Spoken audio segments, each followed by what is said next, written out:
Attendez, attendez. Est-ce qu'il y a quelqu'un de sérieux dans ce pays? Regardez ça. Les influenceurs et influenceuses du Cameroun devront payer les impôts à partir de 2024.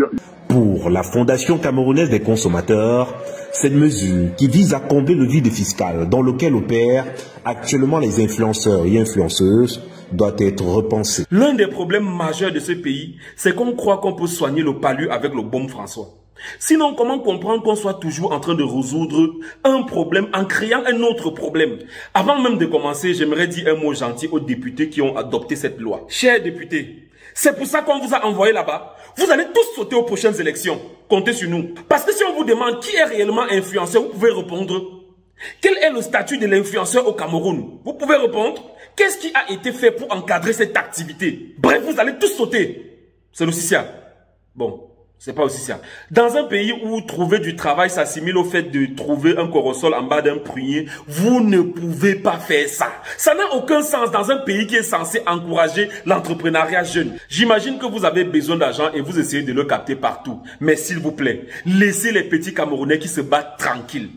Et là, je ne parle pas seulement des influenceurs. Hein. D'abord même, il ne faut pas qu'on se laisse influencer par le paraître de nos influenceurs. Ils n'ont rien. Il y a de vraies niches fiscales dans ce pays. De vraies niches que vous entretenez dans vos crédits d'impôt. De vraies niches que vous entretenez dans votre bureaucratie fiscale. De vraies niches que vous entretenez là où vous laissez la corruption prospérer. Remettez-vous en question, bon sang. C'est pas le CICIA. Bref, le vrai argent dans ce pays, si vous voulez savoir, c'est aussi dans le train de vie de l'État. C'est des centaines de milliards d'économies que vous pouvez faire à ce niveau. Vous ne voyez pas ça. Vous savez seulement vous acharner sur les plus faibles. Non mais ces gens me dépassent. Bientôt vous allez taxer l'air qu'on respire. Je ne suis pas contre le fait que tout le monde doit payer les impôts, non. Le problème c'est que ici vous avez mis la charrue avant les bœufs. Est-ce que vous savez même quelles sont nos sources de revenus? Ok, je vous explique en français facile. La plus grande source de revenus des créateurs de contenu comme moi, c'est la monétisation. Or, toutes les plateformes Facebook, YouTube, TikTok ne reconnaissent pas le Cameroun. Nous sommes donc obligés d'enregistrer nos comptes dans les pays où la monétisation passe. Résultat, pour moi par exemple, je suis enregistré aux États-Unis, mon argent est payé aux États-Unis et c'est là-bas que je paye mes impôts. Or, les conventions fiscales internationales sont instituées pour lutter contre la double imposition.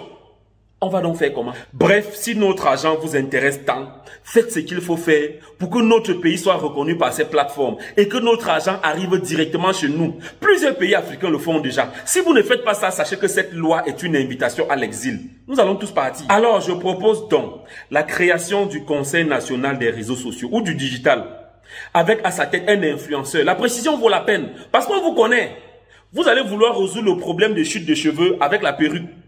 Comme d'habitude, ce conseil pourra déjà créer le cadre légal pour l'exercice de notre noble métier, afin qu'on sache exactement qui est influenceur et qui ne l'est pas. Ensuite, le conseil pourra aider l'État à réguler ce domaine, bien sûr sans fragiliser la liberté d'expression. Le conseil sera également la courroie de transmission entre l'État du Cameroun et ses plateformes pour créer un environnement où tous les influenceurs pourront monétiser. Faites cela les gars et cela pourra justifier cette taxe sur nos revenus. Et c'est également cette taxe qui pourra faire fonctionner le conseil. Et quand on sera enfin un pays sérieux, le conseil pourra accompagner l'État dans sa stratégie de communication et même dans sa stratégie de promotion de l'image du Cameroun grâce aux influenceurs. Un peu comme la télé, la radio et la presse écrite. Vous mettez des milliards chaque année dans ces médias. Pourtant, le présent et même l'avenir, c'est le digital et les réseaux sociaux. Au lieu de nous asphyxier, créez plutôt un environnement qui permettra à des milliers de jeunes Camerounais de sortir du chômage et accompagnez-les dans leur volonté de développer le Cameroun. Vous n'êtes pas fiers quand vous voyez tous ces influenceurs qui emploient des jeunes au travers de leurs entreprises?